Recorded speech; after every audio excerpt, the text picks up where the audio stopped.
వారం గడిచినా బాలయ్య ఆచూకీ ఇంకా దొరకలేదు. ఇంకా గాలింపు చర్యలు కొనసాగుతూనే ఉన్నాయి. మరోవైపు కుటుంబ సభ్యులు ఆవేదన చెందుతున్నారు. ప్రమాదం జరిగిన వెంటనే డిఆర్ఎఫ్, హైడ్రా, ఇతర సిబ్బంది రెస్క్యూ చేపట్టినా ఆచూకీ దొరకలేదు. బాలయ్య నాలా ప్రవాహానికి కొట్టుకుపోయాడని చెప్తున్నారు స్థానికులు. మరోవైపు నాలాలో పడితే మృతదేహం ఎందుకు దొరకడం లేదనే అనుమానాలు వ్యక్తం చేస్తున్నారు.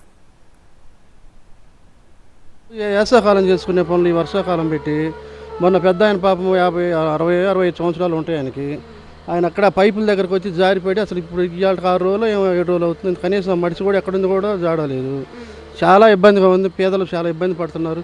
అయినా కానీ ఇది ముఖ్యమంత్రి స్థాయిలో తెలుసుకోవాల్సిన అవసరం ఉంది. ఎందుకంటే పెద్ద పోటింగ్ ఇటు జనం అది ఎప్పుడో రెండో కానా పెట్టాల్సిందే. అది లేకుండా ఇప్పుడు ఏది పైపులను పెట్టి నెల రోజులు 2 నెలలు అంటున్నారు. అసలు ఆ పనులు నడుస్తున్నాయి. అసలు పనులు జరగట్లేదు.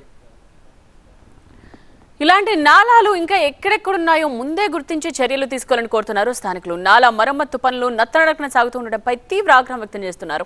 వర్షాకాలంలోనే పనులు చేపట్టడంతో ప్రజలు తీవ్ర ఇబ్బందులు ఎదుర్కొంటున్నారని, పనులు ఆలస్యం కావడం వల్ల ప్రమాదాలు పెరిగిపోతున్నాయంటున్నారు.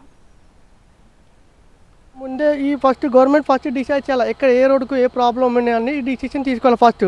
ఇది కాకుండా జనాలకు ప్రాబ్లం రాకుండా ఫస్ట్ చేసుకోవాలి. డిసిషన్ తీసుకుంటే జనాలకు బాగుంటారని. ఈ ప్రాబ్లం అంటే ఇంకా పెద్ద ప్రాబ్లం అవుతుంది. దానివల్ల ఎవరైనా పడిపోయిననుకో ఇంకా వేరే పడిపోవచ్చు. ఎక్కడెక్కడ ప్రాబ్లం ఉన్నాయి, డైనిక్ లైన్ ఉన్నాయి, ఆ ముందే కనెక్షన్ ఫస్ట్ స్టడీ చేసుకోవాలి. ఫస్ట్ మన ప్రాబ్లం ఇది ప్రాబ్లం కాకుండా మంచి జనాలకు బాగుంటుంది, వెళ్ళాలని రావాలని దాదాపు బాగుంటుంది.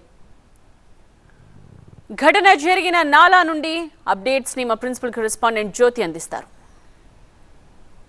వారం రోజులు గడుస్తున్న మియాపూర్ పోలీస్ స్టేషన్ పరిధిలో జరిగినటువంటి నాలాలో బాలయ్య అనే వ్యక్తి కొట్టుకుపోయినటువంటి ఘటన జరుగుతున్నప్పటికీ అతనికి సంబంధించినటువంటి బాడీ మాత్రం ఇప్పటివరకు కనిపించలేదు. దీనికి సంబంధించి ఒకవైపు కుటుంబ సభ్యులు ఆందోళన వ్యక్తం చేస్తున్నారు. ప్రస్తుతం మనం ఘటన జరిగినటువంటి ఆ ప్రాంతం దగ్గర ఉన్నాము.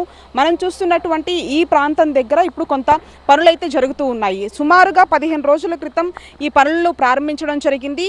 ఈ ప్రారంభ పనుల్లో భాగంగా ఇక్కడే చాలామంది కూడా కొంతమంది ప్రయాణికులు ఎవరైతే ఉంటారో వాళ్ళు ప్రయాణిస్తూ ఉండేవాళ్ళు. ఆ సమయంలో కొంత ఏవైతే ఈ నాలాకు సంబంధించినటువంటి పనులు జరుగుతున్నప్పుడు బాలయ్య అన్న వ్యక్తి తన కూతురి ఇంటికి వెళ్లేందుకు బయలుదేరాడు. ఆ తర్వాత ఆ రోజు విపరీతమైనటువంటి వర్షం రావడము, అందులో భాగంగా తెరిచి ఉన్నటువంటి నాలాలో ఒక్కసారిగా కింద పడిపోయాడు. ఆ తర్వాత హుటాహుటిన ఇక్కడ ఉన్నటువంటి స్థానికులు గమనించి హైడ్రా సిబ్బందికి, డిఆర్ఎఫ్ సిబ్బందికి కూడా సమాచారం ఇచ్చారు. సమాచారం అనంతరం కూడా ఇక్కడ వాళ్ళకి సంబంధించినటువంటి ఆ బాడీని తీసేటటువంటి ప్రయత్నం చేశారు. అంటే ఇక్కడ ఆచూకీ లేనటువంటి పరిస్థితి.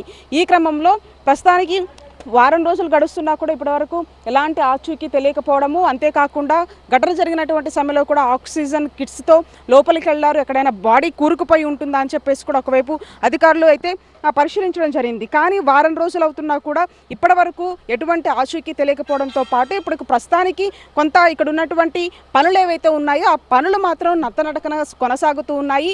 అంతేకాకుండా వర్షాకాలంలో ఇలాంటి పనులు పెట్టుకుంటే పిల్లలు కానీ పెద్దవాళ్ళు కానీ ఆ వర్షం వస్తున్నటువంటి సమయంలో కనీసం చిన్న గుంతను కూడా మనం పరిశీలించుకోలేము. అలాంటిది ఇంత పెద్ద పనులు జరుగుతున్నప్పుడు ఏ విధంగా మేము అబ్జర్వ్ చేసుకుంటాము. కొంత ఇక్కడ అధికారులను పెట్టడమో లేకపోతే పనులు త్వరగా పూర్తి చేయడమో లాంటివి చేయాలంటూ కూడా ఇక్కడ స్థానికులు అయితే చెప్తున్నారు. ఓవరాల్గా దీనికి సంబంధించి మాత్రం మరి బాలయ్యకు సంబంధించినటువంటి ఆచూకీ కనిపించకపోవడంతో కూడా వారం రోజులు అవుతున్నటువంటి కుటుంబ సభ్యులు కూడా ఆవేదన వ్యక్తం చేస్తున్నారు. త్వరితగతిని పనులు పూర్తి చేసుకుంటే మరొక ఘటన జరగకుండా ఉండేందుకు ఆస్కారం ఉంటుందంటూ కూడా స్థానికులు చెప్తున్నారు. జర్నలిస్ట్ రామకృష్ణతో కలిసి జ్యోతి టీవీ9 ఘటనాస్థలం నుంచి హైదరాబాద్.